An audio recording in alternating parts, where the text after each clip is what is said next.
Corona के मामले तेजी से बढ़ रहे हैं और अब 60,000 होने के करीब तक पहुंच गए।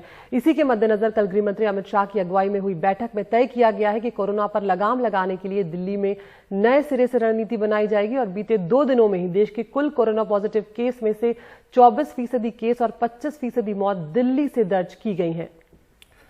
और हमारे साथ इसी पर ज्यादा जानकारी के साथ जुड़ रहे हैं परिमल कुमार, जो लगातार कोरोना से जुड़ी अपडेट्स हम तक पहुंचा रहे हैं इस पूरे कोरोना काल में।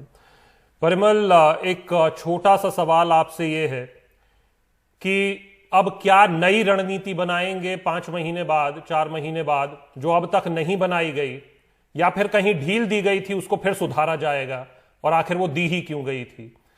और दूसरा सवाल है कि कॉन्टैक्ट ट्रेसिंग की एक बात आ रही है कि कॉन्टैक्ट ट्रेसिंग अब उस पर और कड़ाई से देखा जाएगा, तो अभी तक कड़ाई क्यों नहीं बरती गई? अभी तक क्यों नहीं कॉन्टैक्ट ट्रेसिंग की गई? रिसोर्सेज नहीं थे तो अब कहां से रिसोर्सेज आएंगे?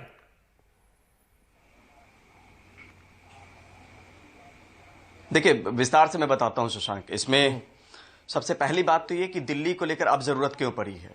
इसलिए क्योंकि पुराने समय में आप देखेंगे तो बहुत ज्यादा मामले नहीं थे। आपका जो केंद्र, मतलब आपके दिमाग में जो चीजें थी वो महाराष्ट्र और मुंबई को लेकर थी, पुणे को लेकर थी।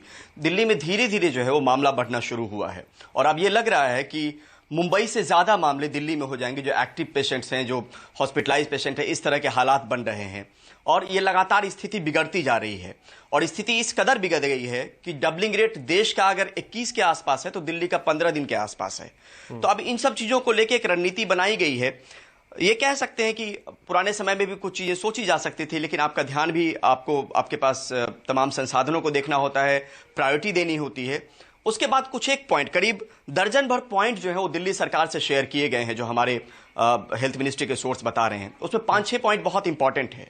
पहला ये कि कंटेनमेंट स्ट्रेटजी को डिफाइन किया जाएगा। जब ये सवाल मैंने उनसे पूछा भी कि इसमें क्या करेंगे आप, तो जहां पे जो नंबर है और जो स्पीड है उसको देखते हुए ये एक जो तथ्यात्मक तौर पे जो आपको वस्तु स्थिति मिलेगी उसके हिसाब से आप कंटेनमेंट जोन डिफाइन करेंगे, ना कि 2 केस आ गए, 3 केस आ गए तो किसी गले मोहल्ले को आपने कंटेनमेंट जोन बना दिया। पहली चीज तो ये। दूसरी नंबर चीज ये कि उन्होंने साफ तौर पे कहा कि पहले अगर 15-20 लोगों की कॉन्टैक्ट ट्रेसिंग हो जाती थी, दिल्ली सरकार कर पाती थी, तो इस बीच में हालात इतने खराब हुए थे कि परिवार को छोड़ के आप कॉन्टैक्ट ट्रेसिंग नहीं कर रहे थे। अब यहां पर रिसोर्सेज की बात कहां से है, तो डिस्ट्रिक्ट एडमिनिस्ट्रेशन को रिसोर्सेज एमसीडी की तरफ से मुहैया करवाया जाएगा, जो उनकी मदद करेगा। तीसरी नंबर चीज ये कि अनलॉक 1 में ये भारत सरकार ने पाया है, स्वास्थ्य मंत्रालय ने पाया है कि लोग ज्यादा जो है वो बिल्कुल बेपरवाह से हो गए हैं। तो या तो प्यूनिटिव एक्शन लगाया जाए, उनको मास्क जो है वो या सोशल डिस्टेंसिंग जैसे जो मेजर्स हैं जो क्राउडेड प्लेस में आपको फॉलो करने हैं, अगर वो फॉलो नहीं कर रहे हैं तो एक तो दिल्ली सरकार उसको प्रमोट करे कि आपको फॉलो करना चाहिए। दूसरी नंबर चीज, अगर लोग नहीं माने तो प्यूनिटिव एक्शन लगाइए, उन पे स्ट्रिक्ट एक्शन लीजिए। तीसरी नंबर चीज। चौथी नंबर बात ये कि डिस्ट्रिक्ट एडमिनिस्ट्रेशन के अंदर में अगर कोई हॉस्पिटल आता है तो उसको स्ट्रेंथन करने की जरूरत है। डिस्ट्रिक्ट एडमिनिस्ट्रेशन के पास जो रिसोर्सेज है, जो स्ट्रक्चर है, उसको स्ट्रेंथन करने की जरूरत है।